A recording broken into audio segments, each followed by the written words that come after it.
I can't even remember everything that's happened to me in the last year.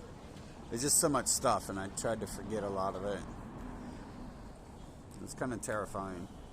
But I got lost in a canyon. I don't think I made a video about this. Maybe I did. Maybe it was just on Facebook. But maybe I'm just reminding myself because I just remembered it. But I felt I was being followed. I'm pretty sure I was. I mean, if you get to the point where you're running for president, you might realize, like, there's a reason people might start following you. And in fact, you fill out paperwork saying that everyone around you is going to be looked into, not just you. So you realize one group at least is following you. Maybe. Or they're supposed to. If they get a hold of wind that you're looking into that position, they're supposed to be looking into you. Which I think, I've always assumed that's what Laura Dunham was. And then I realized that there's other positions in this world. And so I knew that right away. And so I kind of assumed Laura was this other position. But now I know there's a third position above that, at the very least. And it makes me think who that is. But that's the person who really turned me on to other stuff, and because she was so high up in this world, and she had like a little voodoo thing, and then she talked to her family about her family being Native Americans who practice magic, and I didn't question much of that because I'm like this ultra successful person working with leaders of the world and stuff like that. Is talking to me about stuff like that. And then physical things in the world happened around some of that as well. And so I begin to question how that all links together, because it was too coincidental for it to be a coincidence. But I was in a canyon. I was just driving as fast as I could, driving wherever I could, and trying to make sure no one was following me. Pretty much all the way from Ohio to eventually Washington, going up and down through some states. I just kind of went as fast as I could in many places. As fast as other people were going, I stayed with the fastest people and tried to make sure no one was behind me. But sometimes I get the idea I was traveling with the other people. And they were the ones leading the way, showing me I could go 80 miles per hour in these areas and stuff like that. So I dropped off into a canyon, and I didn't know I did, because I don't know where I've been like the last 10,000 miles. I just go there, and then I find out where I'm at by going around, and then pretty much by the time I've learned a city or an area I'm in, I leave that city or area. And I dropped off into a place that just happened to be like a canyon, and I lost my GPS and my phone signal and everything. That actually made me feel really comfortable, because I was assuming maybe some groups are using electronics to track me, and losing those signals was probably the best thing. In fact, I believe shortly before that, or either shortly after, I forget, where were the canyons? Nevada. So I don't think I'd went into Texas yet, but I know in Texas I broke 2 of my devices. I'll make a different video on that. I won't go into that. But anyways, in the canyon in Nevada, I fell asleep. It was getting pretty late, and I've been traveling for I don't know, maybe a week, and not getting a lot of sleep, because I've tried to go as fast as I can through states you're not allowed to sleep in your car. And I couldn't afford a hotel, even though I got one night, because I needed to sleep. And I almost wrecked, because I fell asleep behind the wheel. And a half a second before I wrecked, I woke up, and I turned hard to the left. And luckily, there's not many people out right now, and there's no one on that side of the road. And so car magically was aimed in a place where it wasn't hitting anything if I pulled hard to the left. And so I stopped over there for a second to breathe and let the adrenaline cool down for a second, because I'm awake again at this point. And I was just a little too awake, a little too nervous and excited. And about, I don't know, 10, 15 seconds later, I get ready to leave. I don't know, maybe it was a couple minutes or something. I'm sure I took time to do something like, I don't know, do something like think. And as I left, to the right of me in this gas station that was closed, because everything's closed in this canyon at this point pretty much, because there's no people, there's barely any people in the canyon unless they're there to visit the canyon and staying overnight.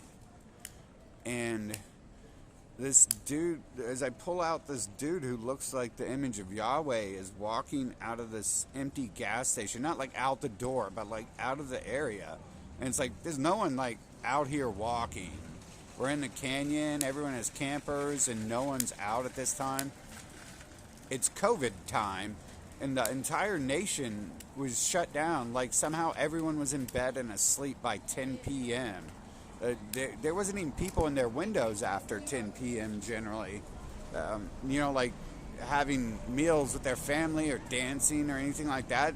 Everything was like shut down and it was dead. So this dude in the middle of the canyon walking out looked really like in line with stuff what I was already seeing. It didn't even look different at this point in time. I just assumed right away, like, damn, that dude over there looks like Yahweh. And I seen this image so long that it made me realize that if I get white hair and grow a beard, that's what I'll look like eventually. And that was kind of an odd thing. I mean, both of those things. But I really like having the golden color to my hair and stuff. And, well, all three colors. I have all three colors in my hair. I really like having all three colors to my hair. It makes me feel more connected than anything to have all three colors. And I just like the look of it. It's like natural highlights and stuff too. And changes with the sun. But the point is this guy had walked out like right when this happened, and it's like, why did I wake up right here? Like I was about to lose my car in the middle of this canyon, and that was the end of life for me.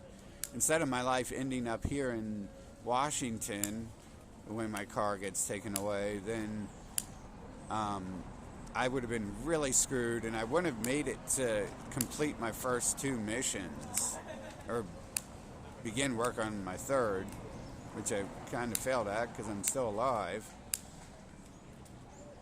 But I don't see that as coincidence, especially with what I've seen before. And hell, I'd like to think that these groups following me eventually, I thought some of them might be good people, but I don't know why I would be stalked and them not tell me, because that doesn't feel good. That doesn't feel good to be stalked for 10,000 miles and people not explain to me things. You know, even at mile 9,000, it's still weird when someone comes up to your car and puts food on it, and you wake up and there's food on your car, and there's this group over here like waving hi and stuff.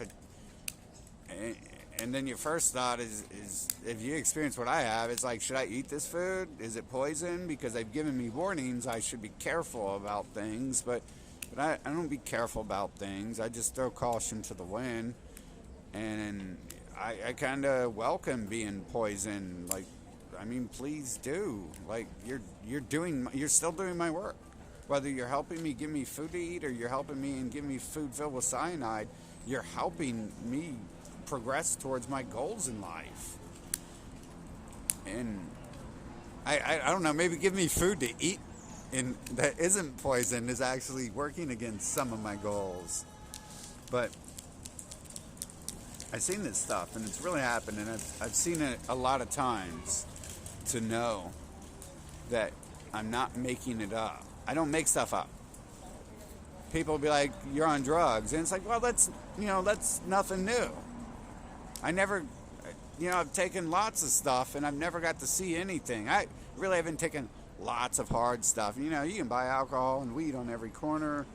And other stuff, some of it I just tried to see what it does. That way, if I run drug policy as president, I understand what happens. Some of it I abuse just to see what happens. That way, if I run drug policy, I understand what the people who go through this stuff deal with.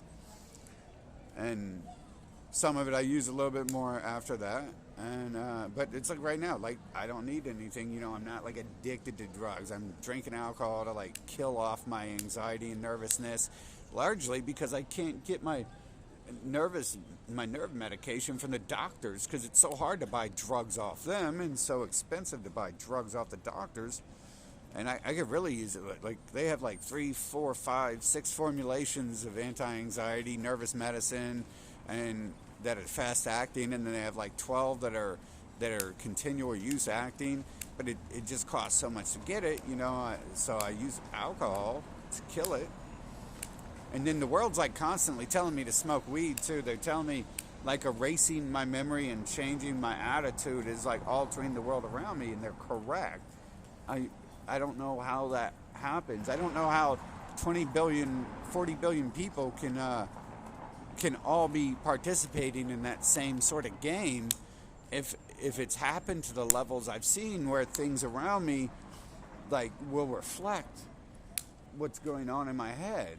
And I find it hard to be like really positive and stuff all the time. I've been anxious since a kid, and I think this is why, because I've seen all this stuff and I didn't see it enough because I would just run away. I ran away from everything and I got tired of everything. I mean, some of it was stupid and pointless. Like, I'm pretty sure at this point they guided me to leave school. They didn't want me to be in school, or they wouldn't have allowed all that stuff to happen. From what I see, stuff that goes on for a reason in many cases.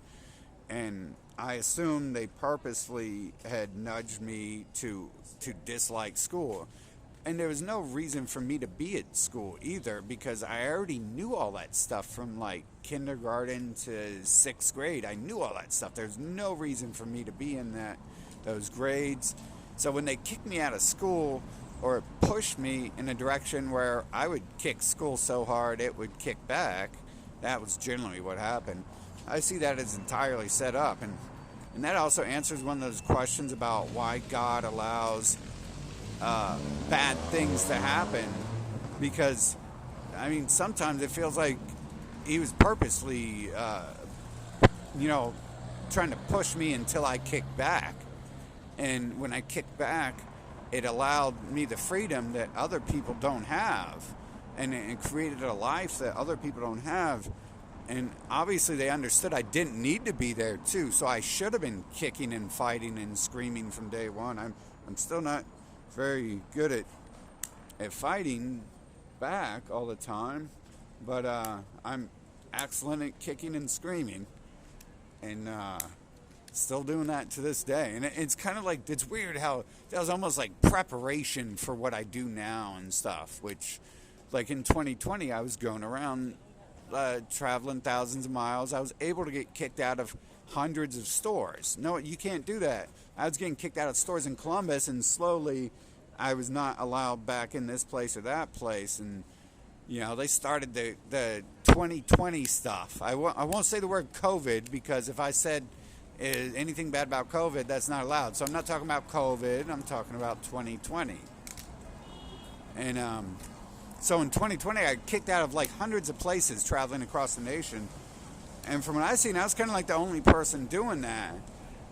I've rarely seen that happening back. A couple people would like stand in, but it was just like me like standing up and telling them like, screw you. Like, hopefully, I probably got a lot of that on camera. I probably got a lot of stuff on camera. I couldn't upload stuff for like a year because I didn't have an unlimited data connection. But I'm pretty sure no one would want to see that, and I wouldn't want anyone else to see that because of my like hostile attitude I had towards all that. It might not have been all that perfect, but I mean technically, but it was, right? Because there's reasons why not everything needs to be on camera and uploaded to YouTube.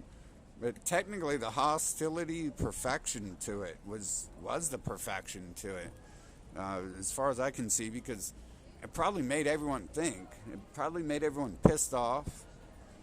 Probably unsettled them all. And what else can you do if you're trying to educate someone in a short time frame, in a few seconds, and you don't have time to explain to them what's going on in the world and to 10 million people? Granted, I probably only met like 10,000 or 30. I don't know, maybe 10,000 people the last year. Hell, just sitting out here, I've probably seen like 1,000 people just being out here like 2 days and stuff. So, this is sitting out here traveling like 1 mile radius. And last year I traveled like, I believe the odometer was up 10,000 miles by the time I got rid of the car, by the time the car went away, whatever happened there exactly. I can only assume that had something to do with how the original car went away, and then there's weird circumstances surrounding that. It's oddly built times transmission, and then the second car goes away too. After I get a couple warnings as well, I was told if I travel back west, a couple people came up to me, strangers, and would say questions like, if you travel back west, are you worried about your axle breaking on your car? And I'm like, well, isn't that odd you say that, because I had problems with my axle coming into here, and I don't know how I pulled over, went to a shop, and they said it was fine because it sounded like the car was going to collapse. And it didn't. So maybe I could write it off as us traveling 100 miles per hour through the desert when it was 100, 110 degrees out in the desert. Maybe the axles didn't like that. I had to give the bearings some time to cool down. But I kind of don't think that's what it was. I actually went in this place, and this dude was talking to me about Christianity for like an hour or two, who ran the place. And he was even mentioning, maybe it's like demons following you, and maybe you need to deal with that issue. And it's like, well, yeah, there's definitely something following me. And there's definitely something on this earth. But he was one of the few people who, as far as Christians, he's like one of two I met who don't celebrate the holidays they're told not to celebrate. Because there's like actual Christian holidays, and then there's like Christmas and Easter, and then there's like this whole other sect of holidays that no one else ever really pointed out to me. And it's like, if I celebrate those, I'd be doing those alone, and then I'd still be doing the same thing I do now during these holidays, where I try my best to avoid people during from November to March, April, January, February, March, April. So from November to May, I kind of avoid people, because Christmas lasts like 3 to 4 months. It's like 2 months before Christmas and 1 month after, and then Easter begins, before April, and then it ends quickly after that. So you have like this quick time frame where there's a few months in the summer break, they call it. And no one's talking about invisible flying glow-in-the-dark reindeer or giant bunnies hopping about in the name of a religion that tells them not to do that stuff. So that's always confusing to me. I'm not like perfect or anything, but I can read stuff and understand it. And hell, I still, people say Merry Christmas. A lot of times I'll say it back to them. I don't always not say it back, so I still participate in it somewhat. And, the fam would call me up and say, come over. When I lived around there, I would still come over and hang out with the family. And, of course, they're like Merry Christmas and all that stuff. And so, there's something out there. There's a lot of something out there. The whole world is something. It's not this whole pavement and trees and birds and people. It's something else going on out here. It's a lot. There's a lot of different stuff out here. That's just one of the small things.